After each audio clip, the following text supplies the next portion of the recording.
Hello, good evening, my lovely nurses. I hope you are fine and your family is good. Today, my question is related to infective endocarditis. So, for the questions, we will talk later. First, we will discuss the topic. So, our topic is infective endocarditis. Is a very important topic. Mostly questions are coming in the exam related to this one. So, what is infective endocarditis? First, we will talk about this one. So, it's like an infection. In easy language, I will explain so you will understand nicely. So, this is an infection that set up as a camp. So, they set a camp where they will set the camp on the smooth lining, the inside lining that we are telling endometrium. Endometrium. So is an infection that set up a camp in the inner lining, especially on the heart valves. This is our valves, like this one, this one. I just take a picture from the Google. So is an infection that set up a camp where in the endometrium, the inner lining of the heart, especially the valves of the heart. Valves of the heart. So how is happening? Why this lining, this infection is coming to the heart walls of the inner lining of the heart in the endometrium? So how is happening? Actually, bacteria get in sometimes like we are going for the dental procedure, like tooth extractions or the any dental procedures we are going. So the infection can go to the bloodstream through the dental procedure. Then the second, if we are using IV drugs use, that is harmful. The bacteria are harmful. That bacteria in our mouth that is harmless. So the bacteria enter in our bloodstream and to the heart of the inner lining of the heart through the dental procedures, and the that bacteria is harmless, and through the IV drug use, and they are going to the bloodstream, in our bloodstream. So once this bacteria go to the bloodstream, what will happen next? So when these bacteria that I talked before will go to our bloodstream, then they stick to our walls, stick to heart valves, because they like heart valves so you can understand more easy way. So they will stuck to the heart valves. So these bacteria then find their way to the heart valves and stick to them. They will find way before they enter in the bloodstream, the inner lining of the heart. Then they will find way to enter to the heart valves, and they will stuck there in the heart valves. Then when they will stuck in the heart valves, what they will do, they build vegetations. What is vegetations? So we can say in easy way, the clumps. Now you can see in the picture, this is our heart, these are valves. I take a picture from the Google. This is normal heart valve. Nothing is there. It's just a whitish you can see in the picture. This is normal heart valve. If you will see in this picture, second picture, there is reddish like a clumps, vegetation on valve leaflets. So this is the leaflets of the valves, and there is a vegetations like clumps. So So slowly they are growing there, they start to grow, and the form clumps like these clumps we are telling vegetations. So think like if we will more easy way, in the more easy word I will use, I will tell there like small infected growths, I will say small infected growth, the clumps. So vegetation, clumps, small infected growth, these are all same words. So only to understand to all of you I use these words. So now these small growths, these clumps, they like platelets. They attract the platelets. Now, so before they are small infected growth, so these they attract the platelets. So what will happen? Once they attach with the platelets, they are becoming, the clumps becoming bigger, because they attract the platelets. What is platelets? Platelets are tiny cells that to help to the for the blood clotting. So they attract to the platelets, they attach with them, and it become bigger clumps. Now this infection happened, mean the already bigger clumps are there. Now all infection already spread in the on the valves. Now what will happen next? Which signs, symptoms patient will feel once this all happen? So because of this infection, because of infection and vegetations, patient will feel fever, chills, patient will feel fatigue, tired. Then the signs that your heart valves are not working right. Mean if vegetations are there, clumps are there, there is infection is there, what will happen? Valves will not work properly. So when our heart valves will not work properly, what will happen? The doctor, when doctor will listen the heart sounds, he will feel murmur. What is murmur? Murmur actually is an unusual sound. Unusual sound. I will discuss in this lecture later. So murmur is an unusual sound. Now, or maybe patient, the doctor will feel murmur also, and patient maybe have heart failure due to this vegetation or this infective endocarditis infection. So patient maybe there is a murmur. Yes, that is sure there is a murmur, and patient may feel heart, patient may will go to heart failure. Now I will talk about this vegetations in little more explanation, because that is very important. So what vegetations are doing? Vegetations can sometimes break off, get stuck to the heart valve. These vegetations sometimes they break off. Then once they break off, they're traveling through blood, traveling through blood. So these broken off pieces called septic emboli. Septic emboli. When they broken in pieces, small pieces, the small pieces we are telling septic emboli, because they are infected and travel, then they float through the bloodstream. Float through the bloodstream. So these vegetation sometimes break off, traveling through the bloodstream, and these small vegetations, the small pieces, we are telling this one septic emboli, and this septic emboli float through the bloodstream. So what they are doing when they are floating through the bloodstream, they block blood flow, block the blood flow.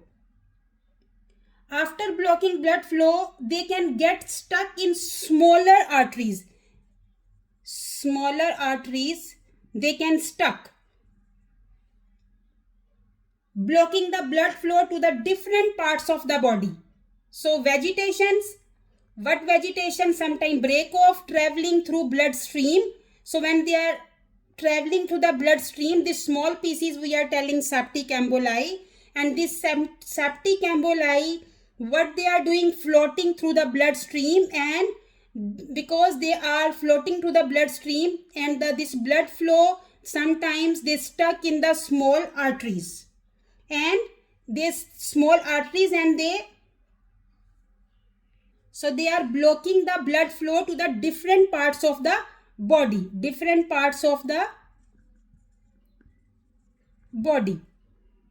Like for example, I will talk about first the main part of the body is brain. So what they are doing in the brain, if they go to the brain, they can block blood flow there, block the blood flow to the brain. Now if they block the blood flow there, what will happen? They can cause ischemic stroke, because they block the arteries of that going to the brain. If they block the blood flow, what will happen? Ischemic stroke mean the less oxygen going to the brain. So this can lead to sudden weakness. If oxygen is not going to the brain properly, what will happen? Sudden weakness of the one side of the body. Sudden weakness of one side of the body. Now, like for example, if I will tell the weakness of the one arm and drooping of the face, So once the blood flow block to the brain, ischemic stroke can happen, and due to ischemic stroke, sudden weakness of the one side of the body and weakness of the one arm or the drooping face. And the other organs, they can also block blood flow to your arms, legs, or other organs. They can cause different problems. So if I will talk in short, the infective endocarditis is a serious heart infection. This infective endocarditis is a serious heart infection where bacteria creates growth on your heart valves. They create growth, that is vegetations, and leading to symptoms and a risk of this growth breaking off and causing blockage of the different parts of the body like brain. Here I am talking about brain. They will block the blood flow to the brain, and ischemic stroke will happen. Sudden weakness of the one part of the body, and there is no oxygen going to the brain. Now we will go to the question. We will solve one question related to infective endocarditis, so you will more understand about this topic. So our question is, the nurse is assessing a client with infective endocarditis from a vegetation on the mitral valve. So nurse is assessing a client, patient has infective endocarditis. Where is a vegetation that I discussed? What is vegetation? Is a clumps, is a small growths on the mitral valve. So which assessment finding is most concerning? See, is a mitral valve. So because this vegetations stuck in the walls of the heart. So which assessment finding is most concerning? So they give 4 options. Which assessment finding is more concerning? So our first option is temperature of 100.6 Fahrenheit degree.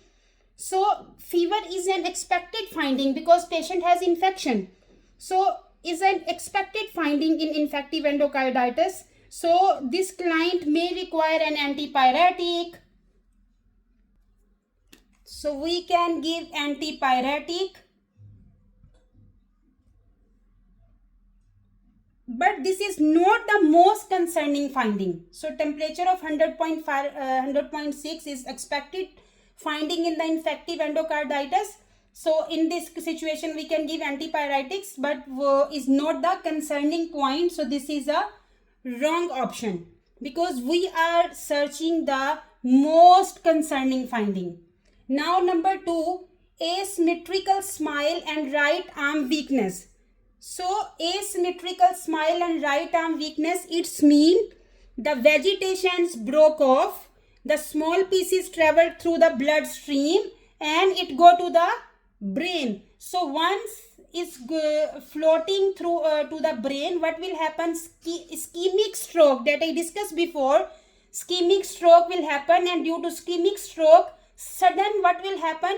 A one-sided weakness, asymmetrical smile, drooping face. So this is our most concerning point this time. We will discuss the other points. Maybe they are more concerning, but until now this is the most concerning point here. I will not put tick. We will check the other points first. Then we will check which one is the most concerning point. Until now, the most concerning point is asymmetrical smile and right arm weakness. Patient have ischemic stroke of the brain. So this is the most concerning point until now. Now the third point is splinter hemorrhage on bilateral fingernails. What is splinter hemorrhage of the bilateral the fingernails? Actually, if you will see the patient nails in the patient fingernails, there is a you can imagine like tiny thin red or brown lines that look like splinters under the patient fingernails, that we are telling splinter hemorrhage. There is a small brown red color, the tiny thin red or brown lines under the fingernails of the patient. So this why this is happen? Actually, the septic emboli that I told before, the small vegetations, the pieces of the small vegetation sometimes break off. So these small pieces we are telling septic emboli. This septic emboli, what they are doing, the infected pieces that break off from the heart, sometimes these tiny pieces travel to the very small blood vessels that is under the fingernails of the patient. They block them. So due to this reason, the small area of the tissue die, that is called infarction. So these small finger lines block the small the capillaries, the small, very small arteries of the under the fingernails. So due to this reason, patient have splinter hemorrhage on bilateral fingernails. How this is serious condition, actually we will talk about, but it is a sign of infection. So it is generally if we will talk about, this is less concerning because is under the fingernails, is not a more serious if we will talk about the ischemic stroke. So until now, the second option is the main option until now. So this is not the main concerning point. This is just a it tell us the infection is spreading, but not the most dangerous concern points. So this is, I will also put the cross line there, and this is not the right option. So number 4 is systolic murmur at the left mid clavicle 5th intercostal space. So actually, what is murmur? That I tell you, I will talk about later. So murmur is an extra and unusual sound that if doctor will hear the heartbeat, is like a whoosh or swish. If he will listen the sound will like a whoosh or swish sound instead of loop dub. The normal sound is loop dub, but when doctor will listen the sound, it will look like whoosh and the swish sound. So mostly the left mid clavicular 5th intercostal space is the main actually the main area of the chest where doctors listen with the stethoscope. So it's often the best place to hear problems with the mitral valve. If patient have mitral valve problem, this is the best area of the chest where doctor will listen the sound. If the sound is like whoosh and swish type, it means patient has some endocarditis issue.